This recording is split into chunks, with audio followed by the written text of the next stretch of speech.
Il est 19h05, mesdames, messieurs, bonsoir et merci de votre présence. Ça y est, c'est parti officiellement pour la 10e édition des Jeux des îles de l'Océan Indien à Maurice, que vous suiviez en direct sur notre antenne à l'instant, avec une cérémonie d'ouverture en grande pompe pour les 7 délégations, dont Mayotte, fière de participer évidemment à ce rendez-vous sportif incontournable de la région.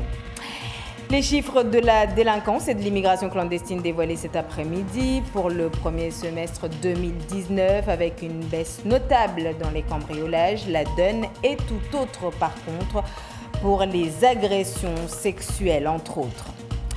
Nouvelle rubrique ce soir avec l'artiste de la semaine. Pour cette première, nous accueillons Jaxi, un jeune chanteur originaire du centre. Vous découvrirez son univers et tout ce qu'il faut savoir sur lui tout à l'heure. Voilà pour les titres. Bienvenue à tous. C'est au stade Anjalaï de Maurice que se déroule en ce moment même l'ouverture officielle de la 10e édition des Jeux des îles de l'Océan Indien. Vous allez voir tout de suite sur les images les Mahorais défiler aussi à leur tour fièrement devant leur porte-drapeau Amadi Hamza de la délégation donc mahoraise cette année, cérémonie à laquelle prend part évidemment notre confrère que nous retrouvons tout de suite sur place.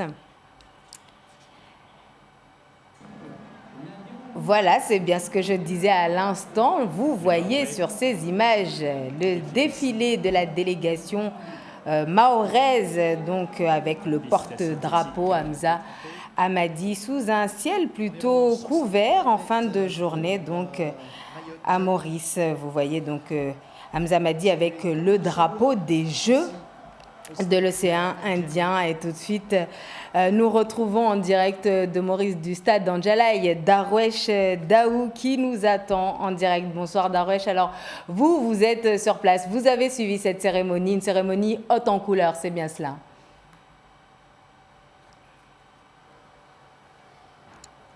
Bonsoir Génial, bonsoir à tous. Vous venez de le dire, une cérémonie haute en couleurs ici au stade Anjalaï à Maurice pour l'ouverture officielle de ces 10e Jeux des îles de l'Océan Indien. L'ambiance est au rendez-vous, c'est la fraternité qui règne ici. On a oublié tous les tracas, on a oublié toutes les suspicions quand on a vécu ces dernières semaines, ces turbulences politico-diplomatiques concernant la situation entre les Comores et la France au sujet de l'île de Mayotte. On a oublié en l'espace d'une grande soirée sportive et amicale entre les 7 îles qui regroupent cette grande région. Je peux vous dire, Génial, que c'est la grande fête ici, la grande famille, la grande page sportive de l'océan Indien qui s'enchaîne avec ces 10e Jeux des îles de l'océan Indien. Merci beaucoup Darwesh, on le ressent. En tout cas, on vous retrouve donc tout à l'heure en fin de journal si on n'a pas de soucis de liaison, bien évidemment. Retour à Mayotte avec ces chiffres dévoilés cet après-midi, je vous le disais, à la case Rocher, à Dzaoudi. Depuis le début de l'année, les reconduites à la frontière touchent pas moins de 16 000 personnes. Mais qu'en est-il de la délinquance? Les précisions de Bruno Minas, Zora Abdoukafi. La tendance se confirme, on cambriole de moins en moins à Mayotte, la baisse est de 30% comparée à 2018, qui était déjà à la baisse par rapport à 2017. Ça va mieux également du côté des vols avec violence, par exemple quand on vous agresse pour vous piquer votre sac ou votre portable. Les violences dites gratuites sont en revanche en augmentation, notamment il y a les caillassages des forces de l'ordre. Et puis surtout, on constate une très forte augmentation des violences à l'intérieur de la famille et des agressions sexuelles. Paradoxalement, c'est une bonne nouvelle de la vie de la justice. Cela ne veut pas dire qu'il y en a plus, cela veut dire que l'on fait moins d'arrangements financiers honteux et plus appel à la justice. effectivement, on se réjouit de voir qu'il y a une augmentation des chiffres. C'est absolument pas négatif parce que c'est tout simplement le résultat de cette campagne qui a été menée conjointement par monsieur le préfet, monsieur le procureur, qui encourage la population mahoraise à déposer plainte pour ce type de faits, les violences, que ce soit agression sexuelle, viol, mais aussi les violences conjugales, qui également faisaient partie de cette part de délinquance qui n'était pas connue ou révélée jusqu'à présent. L'amélioration de la sécurité, c'était la mission numéro 1 du préfet Dominique Sorin, qui tenait sa dernière conférence de presse à Mayotte. Il part la semaine prochaine. C'est une situation qui reste toujours fragile, je tiens à le dire. C'est un combat continuel qui est mené par la police et la gendarmerie et il faut continuer dans cette voie. Le nombre des reconduites pourrait atteindre 30 000 à la fin de l'année, c'est un record, mais ce n'est pas ça qui compte surtout pour les autorités. Quand on emploie un clandestin sur un chantier à 150 €, ça fait une concurrence par rapport aux entreprises mahoraises. Comment peut-on développer l'économie mahoraise avec ça? Ce n'est pas possible. Donc ça suppose aussi de lutter résolument contre ces différentes manifestations de l'immigration clandestine. Enfin, attention, si vous voulez garder votre permis de conduire, les punitions s'aggravent, les retraits de permis sont de plus en plus fréquents, les excès de vitesse et autres infractions ont coûté la vie à 9 personnes depuis janvier. Et en parlant de bilan, sachez qu'en 2019, les accidents de la circulation, on l'a dit à l'instant, notamment mortels, ont nettement augmenté comparé aux années précédentes. On l'a encore vu dans nos éditions hier. La faute à la vitesse, à un comportement parfois inconscient des conducteurs, mais aussi le réseau routier hors norme du département, estime l'association des usagers de la route. Siti Daroussi, Abel Kassim-Aben. 9 personnes ont perdu la vie suite à un accident de la route depuis le début de l'année. Les statistiques de ces 10 dernières années seraient largement dépassées, selon les membres de l'association des usagers de la route de Mayotte. La vitesse, très souvent pointée du doigt, ne serait pas l'unique responsable. Et si différentes causes se conjuguent, il y a surtout le comportement de l'automobiliste qui est en tête de liste. Ce dernier doit adapter sa conduite. Mayotte, il y a tellement de trous, il y a tellement d'obstacles sur la route que même si la vitesse elle est réglementairement autorisée à 50, il y a des endroits où on ne peut pas rouler à 50. C'est qu'on appelle qu'on doit adapter sa vitesse. Sauf qu'ici, on vient de le voir à l'instant, il y a des gens qui se déportent de droite à gauche, mais en restant sur la même vitesse. Et parmi ces comportements dangereux, il y a ceux qui pratiquent les dépassements à tout va. Ça c'est régulier et sur Mayotte, beaucoup de gens prennent le risque de dépasser sur des virages. Et ça c'est vraiment récurrent sur Mayotte et je ne sais pas si c'est l'inconscience des gens ou c'est, je ne sais pas comment le considérer, je dirais plus que c'est de l'inconscience. La Nationale 3 menant vers le sud en passant par Bandjelé est une route accidentogène en raison de sa forte fréquentation et des portions de ligne droite qui inciteraient les automobilistes à pousser leurs véhicules. Or, les routes de Mayotte, soit moins de 400 km cumulés entre nationales, départementales et communales, ne seraient pas aux normes. Et ce constat, les décideurs le savent selon les membres de la DUR. Pour eux, ils nous disent que les routes ne sont pas aux normes, ça ils le savent. Donc ils ont l'ingénierie d'après ce que j'ai compris, et pourtant ils ne font pas le travail. Donc soit ils ne veulent pas, ou soit il y a quelque chose qui bloque pour que nous, on soit en sécurité. À l'heure actuelle, le parc automobile mahorais compte près de 50 000 véhicules pour 250 000 habitants, un chiffre qui est donc amené à augmenter les années à venir. Nous vous l'annoncions, la campagne d'exploration volcanologique Mayobs 4, composée de 30 scientifiques embarqués sur le Marion Dufresne, a pris le large ce vendredi pour un retour prévu mercredi 31 juillet. Une exploration dans le but de mieux compléter la cartographie sous-marine de la zone et surtout observer la ride volcanologique à l'est de la Petite Terre. Cette ride est une chaîne de petites montagnes. Elle va de Petite Terre jusqu'au volcan, à 50 km à l'est. C'est une série de collines, de cônes volcaniques. C'est là qu'on observe une instabilité depuis l'année dernière. Les séismes se situent beaucoup plus près de la Petite Terre que du volcan. 5 à 15 km seulement. On a enregistré là des émanations de gaz. Ces gaz sont toujours en cours d'analyse. On suppose, cela reste à démontrer, que la lave s'échappe par un réseau de tunnels sous la croûte terrestre et a trouvé une sortie au niveau du nouveau volcan. Dans ce cas, les séismes seraient provoqués par des poussées magmatiques. Ça se passe loin sous la Terre, 20 à 30 km de profondeur, raison pour laquelle les effets de ces séismes sont atténués en surface. Il faut rappeler que la Petite Terre est un volcan, comme en témoigne le cratère éteint du lac Ziani. 2 autres cratères se sont effondrés, formant les plages de Moya. C'est un volcan récent dans la mesure du temps géologique. Inutile de demander à votre grand-mère, c'était il y a 500 000 ans, même Adam et Ève n'étaient pas encore là. Un sujet signé Bruno Minas. C'est l'application du moment. Sur les réseaux sociaux, tout le monde ou presque en raffole. Il s'agit de FaceApp, une application jugée amusante puisqu'elle nous vieillit.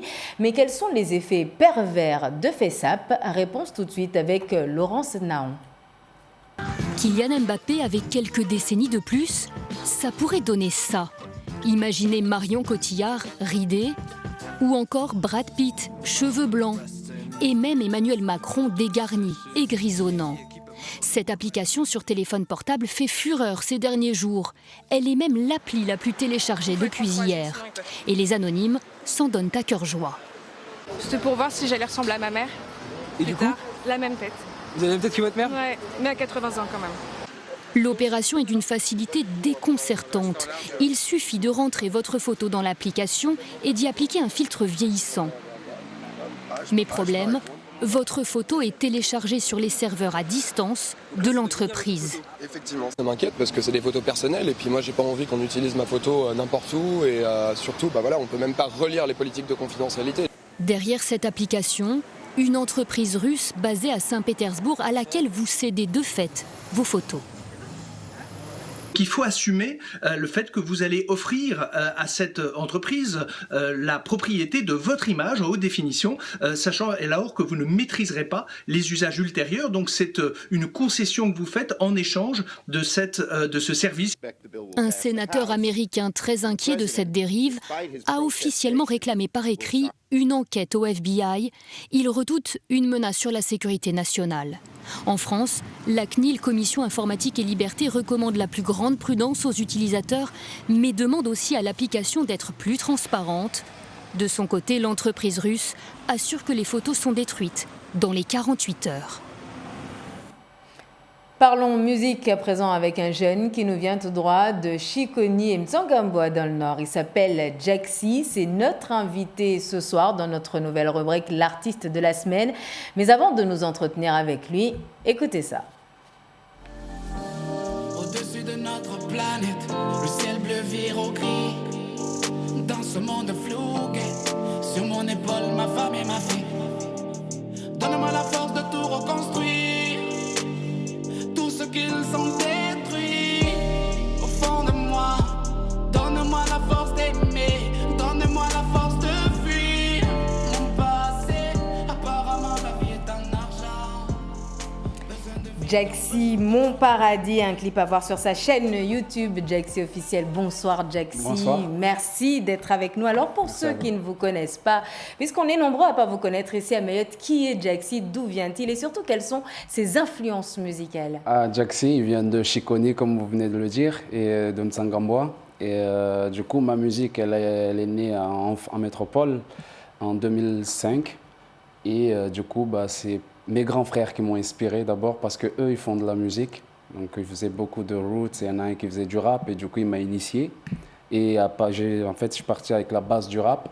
Et le reggae est venu se mélanger à mon rap petit à petit. Et du coup, Et vous avez des influences autres que celles de vos grands frères, que ce soit des artistes d'ici ou d'ailleurs? Oui, bien sûr.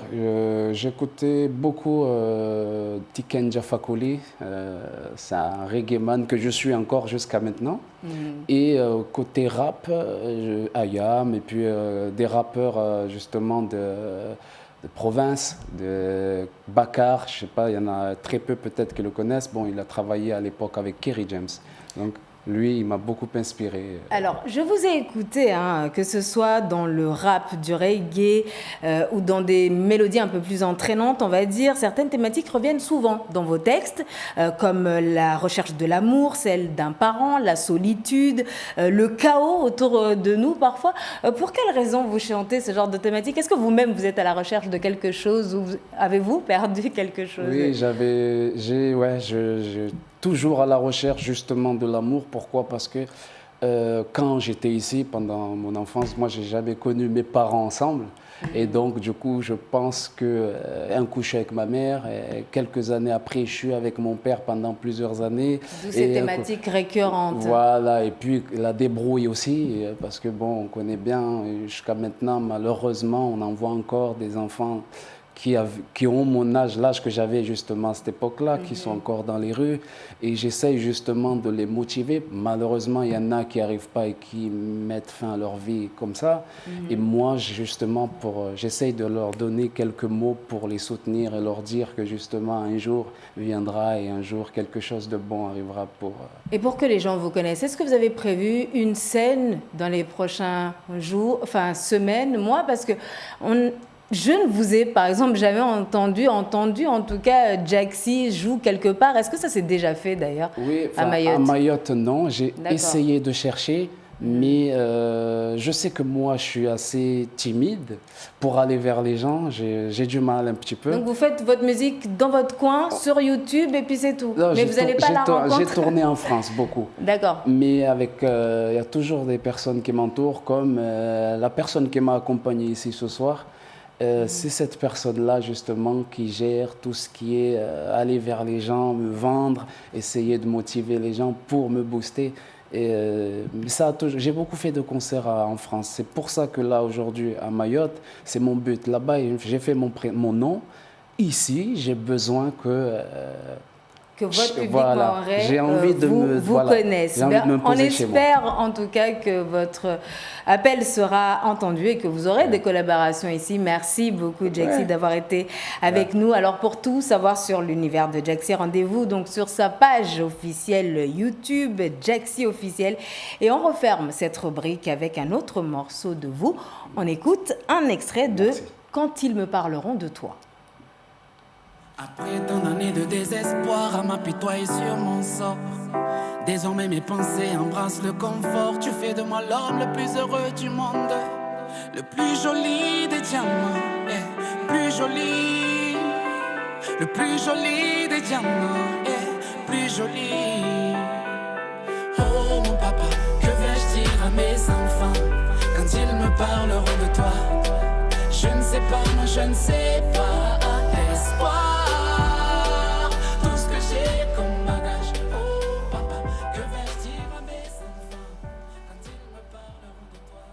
Et voilà, pour Jaxi, revenons au jeu des îles et le suspense autour de ce pongiste issu de la délégation de Mayotte. En effet, le Conseil international des Jeux doit statuer rapidement sur son cas puisqu'il a été rapporté par l'Association mauricienne de tennis et la Fédération malgache que Mayotte ne peut avoir parmi ses athlètes.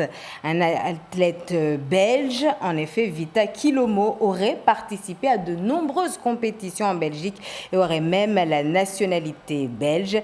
Sa participation est donc compromise pour les Jeux. Et on retrouve justement Darwesh Daou en direct de Maurice. Est-ce que vous avez plus d'informations concernant ce pongiste de la délégation mahoraise ou pas du tout?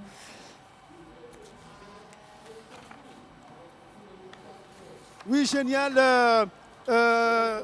Comme vous pouvez le deviner, et puis derrière nous, la cérémonie est en train de se terminer pour l'ouverture officielle de ces 10e Jeux des îles de l'océan Indien. Ici à Maurice, place maintenant au spectacle, place aux compétitions.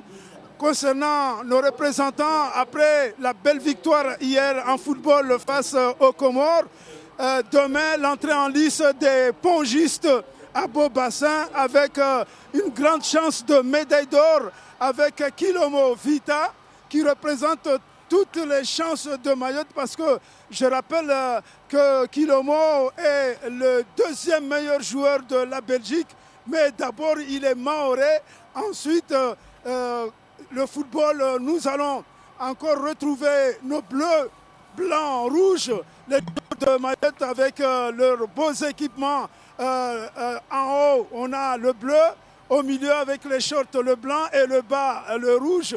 Vous aurez tout compris, cette image symbolique qui représente donc la délégation mahoraise et ses sportifs ici. Et donc demain, avec le football, la Réunion face à Mayotte pour la première place du groupe B. Une victoire ou un match nul va certainement permettre à nos footballeurs de continuer l'aventure géniale.